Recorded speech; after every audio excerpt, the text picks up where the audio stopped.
नमस्कार साथियों। आज हम आपके नाटक के तत्व भाग 2 को लेकर प्रस्तुत हुए हैं।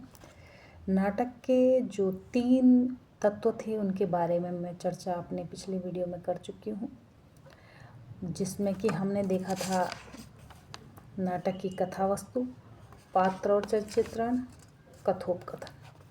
आज हम चर्चा करेंगे देश काल वातावरण, भाषा शैली, उद्देश्य, अभिनेता एवं रंगमंच पर। नाटक में देश काल का निर्वाह आवश्यक है। युगीन संदर्भों को रूपायित करने के लिए नाटक में देश काल के अनुरूप ही पात्र की वेशभूषा, परिस्थितियों, आचार विचार आदि होने चाहिए।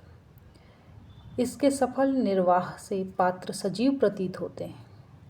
कथायुग के अनुरूप ही समाज, राजनीति और परिस्थितियों का अंकन भी होना चाहिए। सफल नाटककार दृश्य विधान, मंच व्यवस्था, वेशभूषा और अभिनय आदि के द्वारा सजीव वातावरण की सृष्टि कर लेता है।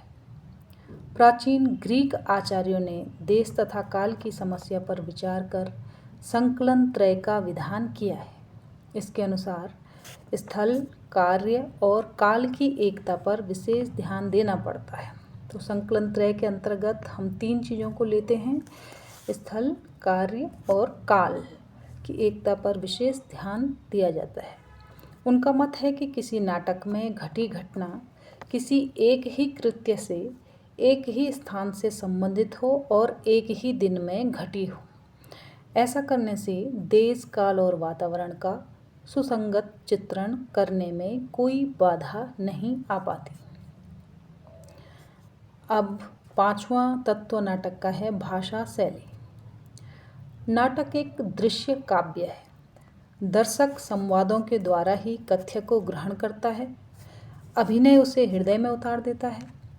अतः भाषा सरल, स्पष्ट और सजीव होने पर ही दर्शक और श्रोता को रसानुभूति कराने में समर्थ होती है। इसलिए नाटक में शब्दों, वाक्य और भाषा का ऐसा प्रयोग होना चाहिए जो सहज ग्राह्य हो। नाटक के लिए भाषा शैली की सरसता अनिवार्य है। भाषा शैली विषयानुकूल, प्रसाद, ओज और माधुर्य गुणयुक्त होनी चाहिए। साथ ही वह कलात्मक और प्रभावशाली भी होनी चाहिए। नाटक के तत्वों में 6वां तत्व है उद्देश्य। शास्त्र में पुरुषार्थ चतुष्टय, धर्म, अर्थ, काम, मोक्ष को नाटक का उद्देश्य माना गया है। इसी के साथ रसानुभूति को भी नाटक का प्रयोजन माना गया है। आज के नाटक जीवन का चित्रण करते हैं, अतः जीवन की समस्याओं की प्रस्तुति और उनकी व्याख्या तथा समाधान नाटकों का उद्देश्य है। नाटककार इस उद्देश्य की सिद्धि पात्रों के संवाद, उनके कार्यकलाप और नाना घटनाओं द्वारा करता है। नाटक में नाटककार जीवन की व्याख्या परोक्ष रूप में व्यंजित करता है। जितना ही उद्देश्य महान होगा, उतनी ही रचना श्रेष्ठ होगी। जो लेखक जितनी उदात्त मानवीय संवेदना के रूप में अपना जीवन उद्देश्य प्रकट करता है, वह उतना ही महान कलाकार बनता है। नाटक के तत्वों में 7वां तत्व आता है अभिनेता एवं रंगमंच। भारतीय आचार्यों के अनुसार अभिनय नाटक का प्रमुख अंग है। बच्चे ध्यान देंगे कि हम कहानी के तत्व, निबंध के तत्व देखते हैं तो नाटक के तत्वों में ये तत्व अलग से जुड़ता है अभिनेता। यह नाटक की अभिव्यक्ति का प्रधान साधन है। भरत मुनि ने नाटक के 4 प्रकार माने हैं: आंगिक, वाचिक, आहार्य, सात्विक। नाटक की सार्थकता उसके अभिनीत होने में ही है।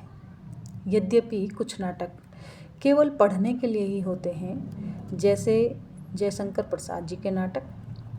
प्राचीन काल में संस्कृत नाटकों का अभिनय होता था, इसलिए रंगमंच की सुचारू व्यवस्था थी। रंगमंच की लंबाई, चौड़ाई, ऊंचाई आदि की सीमाएं निश्चित थी, परंतु प्राचीन हिंदी में नाटकों का अभाव होने से रंगमंच का कोई विकास नहीं हो पाया।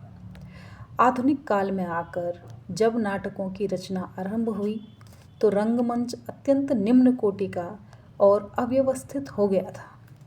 भारतेंदु जी ने उसमें कुछ सुधार किए।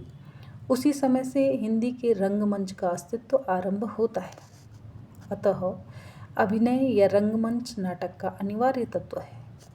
नाटक की सफलता की महत्वपूर्ण कसौटी अभिनय है। रंगमंच पर अभिनय के द्वारा प्रस्तुत होने पर ही नाटक की सार्थकता सिद्ध होती है। अतः नाटक अभिनय के योग्य होना चाहिए। तो इस प्रकार बच्चों हमने नाटक के तत्व देखे, जिनका मैं एक बार पुनः आपको वर्णन कर रही हूँ। नाटक के आपके तत्व हैं कथा वस्तु, पात्र और चरित्रण, कथोपकथन या संवाद, देश काल और वातावरण, भाषा शैली, उद्देश्य, अभिनेयता एवं रंगमंच। इसके साथ ही हमारे नाटक के सभी तत्व पूर्ण होते हैं। तो जिन्हें नाटक के पहले तत्व देखने हैं वो मेरे YouTube चैनल पे जाके नाटक के तत्व भाग फर्स्ट को देखें, और ये आपका नाटक के तत्व भाग सेकंड है। इसके साथ ही हम हिंदी की अन्य विधाओं पर जल्द ही वीडियो लेकर आपके सामने उपस्थित होंगे। तब तक के लिए धन्यवाद।